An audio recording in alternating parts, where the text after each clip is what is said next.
Good morning and welcome to Rock Painting Workshops.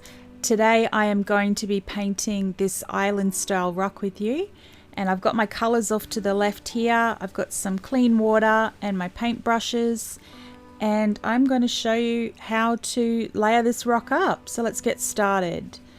First, I'm just using my paint pens to create a nice thin even layer, and those that follow my videos, you're like, you told me that yesterday, and it's like nothing changes. Okay, this is just one thin even coat. It's the first coverage on my rock.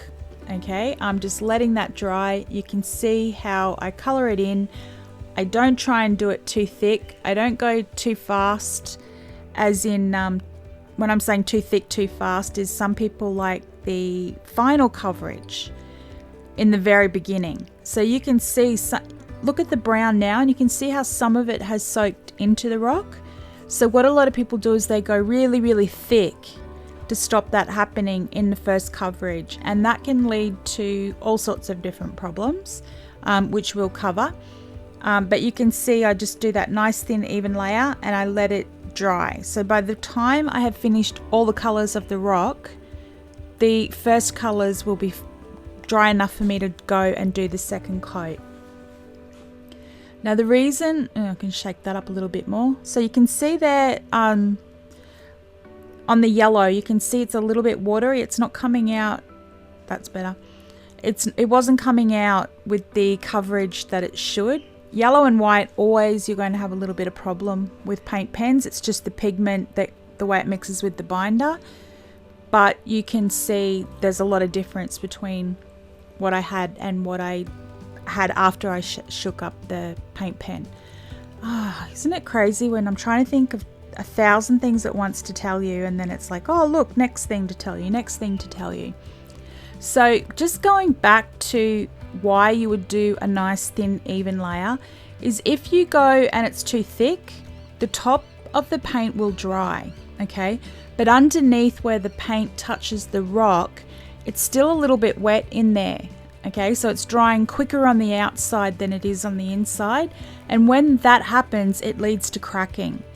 So a lot of times when you see cracking on your paint, that's why. It's too wet underneath. It can also happen if the weather is extremely hot and dry around you. It will dry the top of the paint a lot quicker than underneath, but if you keep it nice and thin like I am, it won't happen, because where I live it is boiling hot in the summers and I paint all year round without that problem. Okay, so that's one of the other reason is your paint pens. Okay, if you just go too thick too much, the paint is starting to dry while you're still pushing it around with your pen, and so all that happens is the dry paint gets caught on the pen tip, and that's a reason why your paint pens can get blocked. So these are the two main reasons why I go nice and thin. And you can see here I've just keep going, got that thin coverage. I'm going to rely on my second coat to pick up the color and improve on the color. So here I've got an apricot. When I'm doing my sand, I use this color for the sand. I don't actually use yellow. I suppose where it's where you come from around the world to what color sand is your expectation. But where I'm from, and the beach is probably about 10 minutes or so from my house, it is golden sands. So I always like to do that golden yellow, even like beiges and those sort of colors into my sand. And you can see here I'm doing the ocean the same color as the sky, but that won't, and that's one coat here. So I've got my water, I've got my paint brushes, and I've got 2 coats of paint on this rock now. Okay, so you can see that it's quite opaque now. It's no longer transparent. And like I said, going back to the 2 colors of the ocean and the sky, I'm now going to separate the look of both of those so it's not all blended into one another. And I'm doing that by shading. And how I do shading is I dip my paintbrush into the water that I showed you. I put excess water onto my microfiber cloth, which is at the top of my mat here, and I dip my paintbrush onto the tip of my paint pen. And you can see that that's what I'm doing now. And then I just smush that around onto the rock. So I'm keeping my rock consistent, that I'm using Posca paint pens. And I'm just smushing a bit of the brown around onto the sand now, because that's more a colour of the sand where I'm from. Okay, we'll use some orange, and every time I go between the colours, I quickly give it a rinse and get rid of any colour on the paintbrush. It's wet again, I get rid of the excess moisture off any drips or anything on the brush, and then I dip it back onto my pen.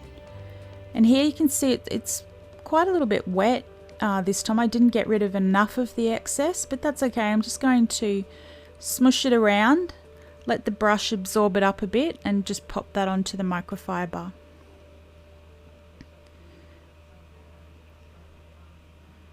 Okay, let's do some of the leaves. So I did them in the lighter colour.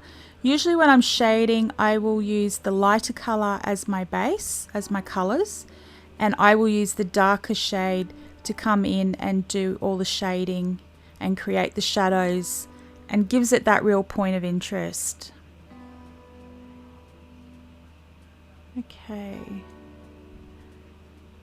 I was really inspired to do this rock because my friend, she lives on an island called Bali, and we go there a couple of times a year for our R&R, and her daughter and my daughter are best friends, and they do homeschooling together over long distance education. So they check in on the computers and go to school every day across the different countries. And as you know, I live in Nepal for half the year as well. So between the 3 countries, our kids connect in with each other every day.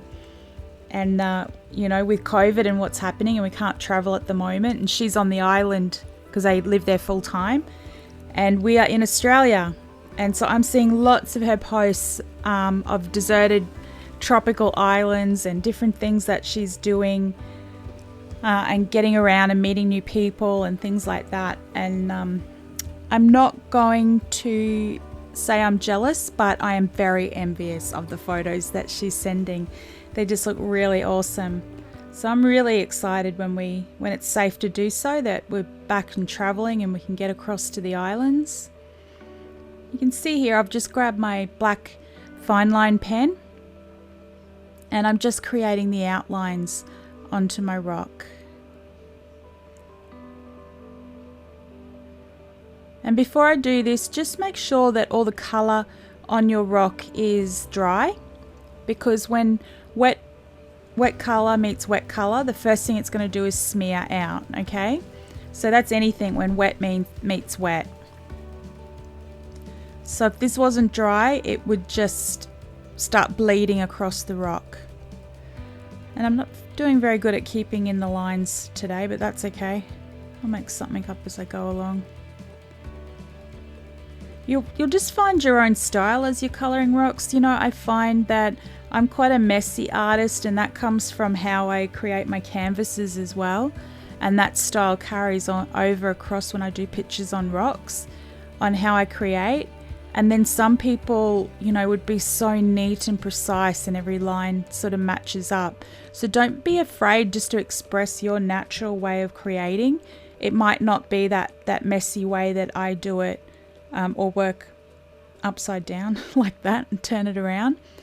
You know, you might have that neat style. I've got the messy style. Like I said, just go with what naturally works for you and how you enjoy creating. That's the most important part. All I'm doing here is I'm just deepening that blue and to get more depth. So I'm just doing that under the black. So there's more definition between the dark and the light. And I'm just going to touch that up with my yellow too. This helps brighten it up as well.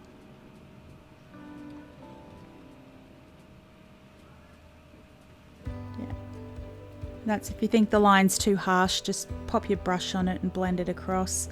My black lines are way too thick on the coconuts, and they are still wet. So see here, I've got the brown and I'm going onto them. I'm creating some really awesome shading.